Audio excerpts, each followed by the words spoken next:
Hi everyone, Janie here, and as promised, I have more Christmas inspiration for you with a little help from Memory Box. And Memory Box just happens to be the sponsor this month over at Crafters Castle Challenge. So, below in the description box, click where it says show more and you will find links to Crafters Castle Challenge, to Memory Box, to the products I used today, and also to the rest of the design team so you don't miss out on their wonderful creations.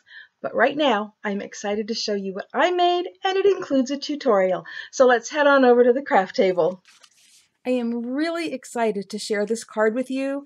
It is something that just popped into my head to make. I've never seen it before, so I don't know what to call it. But I am going to call it a shadow box shaker card. And let me get in closer and show you why. Because there are layers in here, including Santa and his reindeer. So we've got 3 layers in this shadow box, giving it a lot of dimension, and yet at the same time, it's a shaker. So let me show you how I did this. What I used to make this card are these Memory Box dies, and this one is called Gentle Valley Oval. These are really pretty, and they actually work really well together. And this one is Gentle Horizon Oval.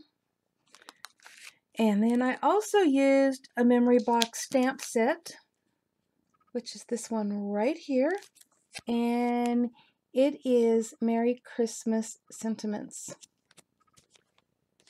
Some other things that are needed for making this card are some clear acetate or Duralar, which is what I use. It's an acetate alternative.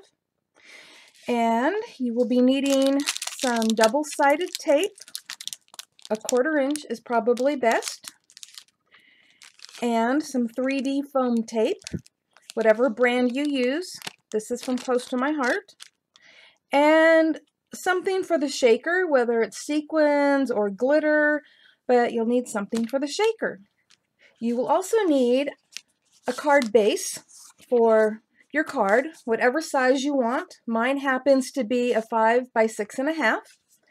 And then you're also going to need 2 pieces of patterned cardstock or paper that you're going to be using for this. One that's going to be for the background and one that's going to be for the top.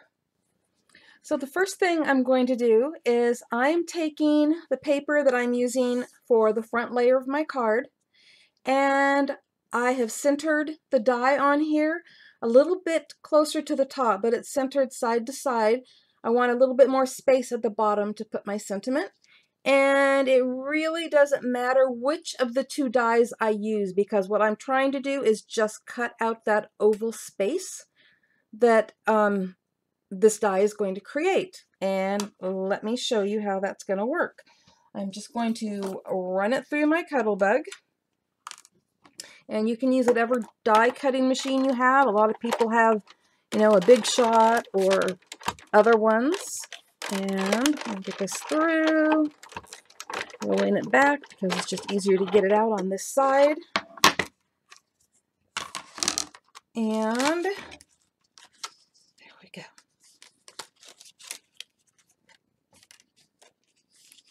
Hold on 1 second. Okay, so I don't need this piece that got cut out, so I'm not going to worry about, you know, weeding all the stuff out of it. What I got was the oval, and that is what I need for right now. I brought in my craft mat so you're not having to see white on white.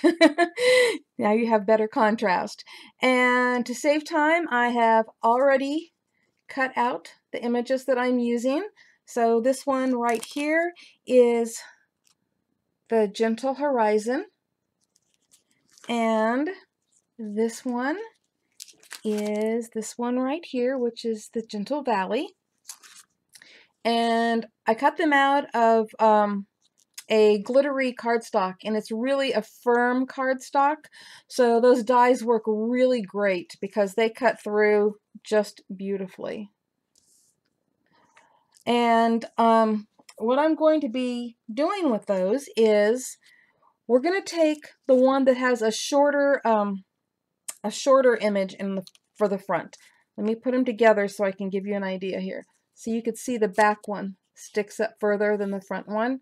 So this one is going to be in the front of the card, and I'm going to be putting it right in that oval that I cut out. And in order for there to be something for it to stick to, I'm going to have to take my acetate, and we're going to use a double-sided tape and adhere the acetate to the back side of the front piece. I'm getting ahead of myself here, and there's a really important step or trick that I need to show you. So what I've done is I adhered my back panel onto my card, onto the front of my card. And I need to get this back piece in the right spot so it matches up with what's on the front. And so the best way to do that is to take your front piece and line it up,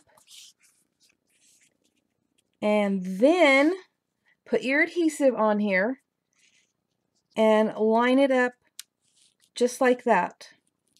And so then you can lift off the front and your back piece will be right where you need it to be. So this is really an important step before you put the acetate on and the next layer on, which I'm getting to. But use that trick to make sure that you get that back piece lined up in the right spot.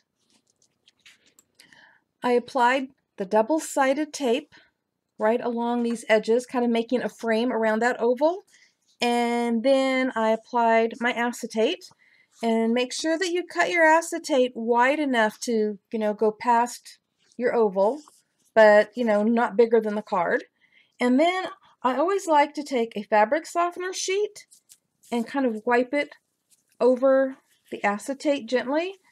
And it helps a little bit to eliminate some of the static electricity that happens when creating a shaker card. So what I'm doing next is I'm going to adhere this right there. And there are a lot of ways to do that. I'm sure some of you have those really cool little glue bottles with the little needle point things, and you can go around the edges. That would really be perfect. I wish I had that, but I don't. So I'm going to use a couple of different things, but one thing is I'm going to use spray adhesive on the back of this, so I can't do it right here with the camera. And then I'm actually going to put a little wet glue on it to make it easy to slide into place before I press it down. So I'll be right back. Okay, now we have the back layer and the front layer all ready to go. And because this is more of a shadow box card, there's actually a middle layer that I forgot to tell you about. So let me show you really quick. I used Stays On ink and stamped on a piece of acetate. And I will be showing you how I'm going to be connecting this in a middle layer, because I'm not going to be adhering it to the back or to the front. So I'll be showing you how I did that. And let me see if I can get it close here. I trimmed around so it wasn't just a straight edge. I, kind of fussy cut around the reindeer a little bit there. But you're going to want this to be a little bit longer, the acetate part to be a little bit longer, because it needs to stick out on the edges. And again, you're going to see why in a minute. And like I've said before, the reason I'm not giving you exact measurements is because I don't know what size card you're going to want to make this with. You might want to make it with 4 1/4 by 5 1/2 or 5 by 7. And so you're going to work it around your cards. I'm just showing you how to create this shaker element. So let's get started with the next step, which is going to be putting the foam tape around this. I'm going to be using my Close to My Heart 3D foam tape, and the reason why is because it has this narrower tape on it, not just the wide tape, but the narrow, and that way I don't have to, cut my other tape in half. I'll just peel off what I need. Also, as you watch, you're going to see a trick that I do, which is I put little notches every once in a while with my scissors, and it makes it curve nicely around the edges. So let me get started and you can watch.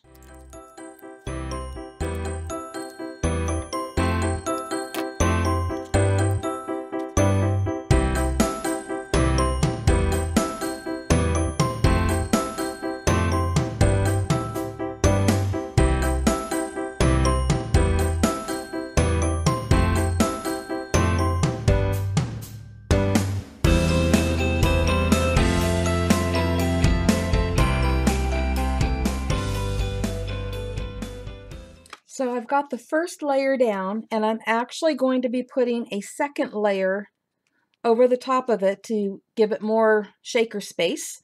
But there's also another reason, because right now, when I take this off, I'm going to adhere that right there on that layer, and then the next layer will go over the top of that. So I'm not going to waste your time watching me do this all over again because you've already seen me do it once, so I'll be right back. Actually, now that I've got the protective layer off, and before I add the next layer, I thought I would go ahead and show you how I'm going to be adhering this. So it's going to go right across, just like that. Make sure you get it right where you want it. There we go. So now that's adhered there, and now I'm going to put on another layer of the double-sided tape or the double-sided foam tape right over the top of that. I got the second layer of the foam tape put on, and I also added a double layer right across the bottom and up in each corner. And the reason for that is when I put on my top layer, I want it to all be even instead of just here and then the sides, you know, wiggling down and everything.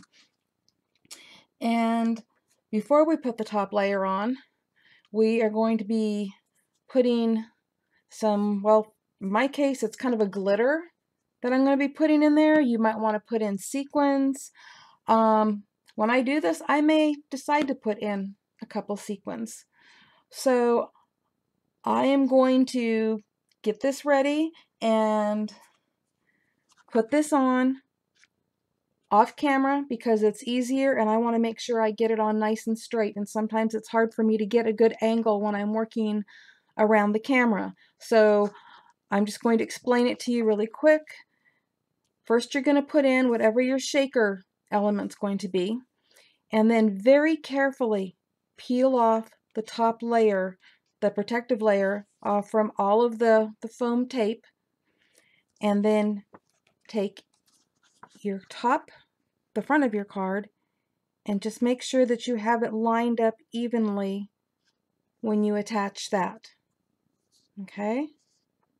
So I'll be right back. And here it is, all put together with my added embellishments of some sparkly snowflakes and a ribbon and bow along the side and the Merry Christmas across the bottom.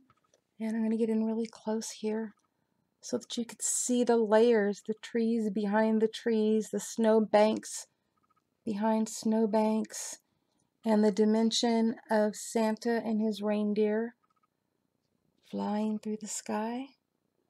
So this is really cool. And wait a minute, let's shake it up a little bit.